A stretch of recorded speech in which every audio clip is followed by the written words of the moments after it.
Shalom, salam sejahtera untuk kita semua. Renungan tutup sahabat kita pada sore ini dengan judul Terpilih dan Kegagalan Saul. Saul sebenarnya adalah raja pilihan Allah. Namun sayangnya karena ketidaktaatannya dia mengalami kejatuhan dan akhirnya ditinggalkan Tuhan. Saul juga menjadi raja yang iri hati kepada pelayannya yaitu Daud. Saking iri hatinya, ia tega berulang kali mencoba menghabisi Daud. Tapi karena Daud juga adalah pilihan Allah dan dia taat, Daud mendapatkan perlindungan dari Tuhan. Ada 4 hal yang harus kita ketahui dari terpilih dan kegagalan Saul. Yang pertama, Tuhan menilai kita dari hati, bukan penampilan luar. Di dalam 1 Samuel 16 ayat 7 mengatakan, "Tetapi berfirmanlah Tuhan kepada Samuel, janganlah pandang parasnya atau perawakan yang tinggi, sebab aku menolaknya. Bukan yang dilihat manusia yang dilihat Allah, manusia melihat apa yang di depan mata, tetapi Tuhan melihat hati." Saudara-saudara, orang Israel menginginkan seorang pria untuk menjadi raja.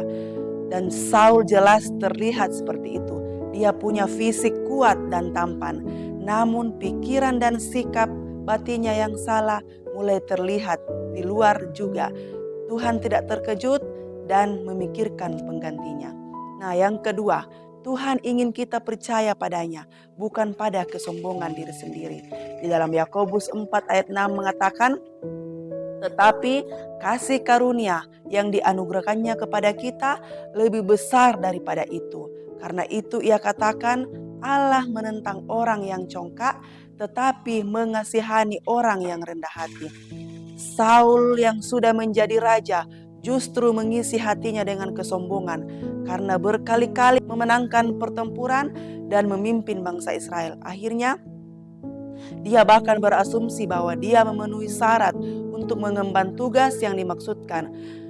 Tuhan melihat hatinya sudah mulai salah dan menegurnya melalui Samuel. Yang ketiga, Tuhan memanggil kita untuk memenuhi kehendaknya dan bukan keinginan kita sendiri. Kita lihat di dalam 1 Raja-Raja 2 ayat 2-3 mengatakan, "Aku ini akan menempuh jalan segala yang fana. Maka kuatkanlah hatimu dan berlakulah seperti laki-laki.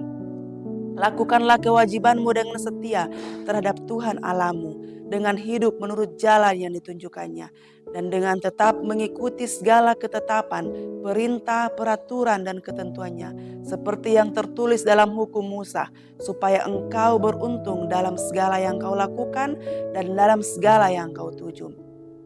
Saudara-saudara, meskipun Saul dipilih menjadi raja duniawi orang Israel, Tuhan masih merupakan otoritas tertinggi dari bangsa itu. Dia berharap Saul menjadi teladan ketaatan dan ketaatan yang saleh. Tapi Tuhan berduka ketika Saul tidak menerima peran itu dan justru tidak taat. Yang keempat, Tuhan memanggil kita untuk mengikuti perintahnya dengan setia, bukan selektif. Di dalam Ulangan 28 ayat 1-2 mengatakan, "Jika engkau baik-baik mendengarkan suara Tuhan Allahmu dan melakukan dengan setia segala perintahnya yang kusampaikan kepadamu pada hari ini, maka Tuhan Allahmu akan mengangkat engkau di atas segala bangsa di bumi. Segala berkat ini akan datang kepadamu dan menjadi bagianmu jika engkau mendengarkan suara Tuhan." Saul diberkati dengan hadiah seperti kepercayaan diri, tetapi kesombongan, ketidaktaatan, dan ketidaksabaran pada saat-saat tertentu membuatnya mengabaikan apa yang dia tahu benar dan kemudian mencoba dan membela diri karena hatinya tidak sepenuhnya diberikan kepada Tuhan.